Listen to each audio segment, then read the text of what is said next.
So I think the evolution is the telecom revolution. In fact, I would call it only started in the late 80s or early 90s, and it goes along with the India's own economic story, the explosion and of the growth of India, and maybe I believe they are related. From a technology perspective, you've seen the subscriber additions. So before the technology, I would say the it used to be in the 90s. It was primarily elites who were having the cell phones. Then early or mid 2000s, it became it has become explosion. So it's even a small street vendor carries a cell phone today, and it has become a business enabler. And from a Tech Mahindra perspective, we look at it as what we call as the bottom of the pyramid is our focus area. For example, how are we doing it?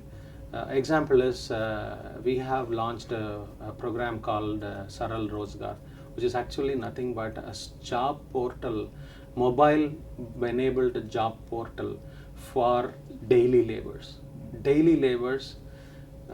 So that's extremely popular now in India, and daily laborers can look for their job and get their jobs, because this is what I see is the technology for the masses, and that is where we have been helping.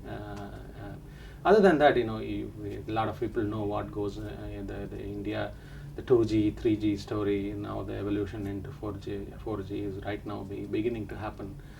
Though the overall technology is still the penetration, 3G penetration is still poor. 4G is even poor. There is a lot we can do. I do believe there is a little bit of an over competition. Because over competition, there is the investment to higher technologies is kind of lagging. Do you work with some of the major carriers in India? Most of them are our customers. Yes. Yeah. So yeah, I mean, there's a lot of room for growth in the Indian market still as well. And so you talked about the 3G, 4G growth. What about 5G? When do you see that coming? Not in India, not in the near future, because even the 4G is not even very few select cities we have 4G coverage, and majority of the country is still on second generation. But there's a lot to go there. And what do you see as the biggest obstacles that the telecom industry still has to overcome? I mean, you touched on a little bit, but do you have anything else to say on that? You're specific to India or globally? Yeah, specific to India and then globally as well. So specific to India is primarily the competition, the low ARPU are the primary issues. But the operators are extremely innovative. For example, in India you have one of the leading retailer offering free data. And the debate in India about the net neutrality is a lot more hotter and more, it's a topic of a common man. A common man is talking about net neutrality than in how much it is discussed in or debated in North America. Even though the net neutrality debate only has been an age-old debate in North America, but it has never become reached to the common man. But today, a common man in India knows what is a net neutrality, and because one operator announced that a service from one particular retailer is free, data is free. So that's sparked this debate. So this is some of the politics that are affecting the overall. Or it's a healthy debate. I can't say one way or other, but it is that is impacting the growth. It's really interesting. Anything else you want to say?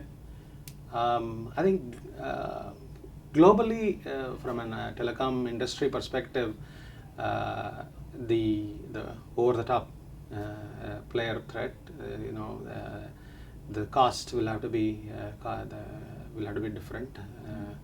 The economies are different. It's changing, and what I call is what I call as a churn is happening, which happens in the industry every 20 years, and this is one of those times, very interesting times that we are in. And as people get more and more connected, the world will become more and more connected as well, with all the growth too. So that's, Oh, absolutely, yeah. I mean, if you've heard of this 6 degrees of separation, and I don't know what is if the economist is to judge what is the degree of separation is. I'm sure it is much less than 6 degrees.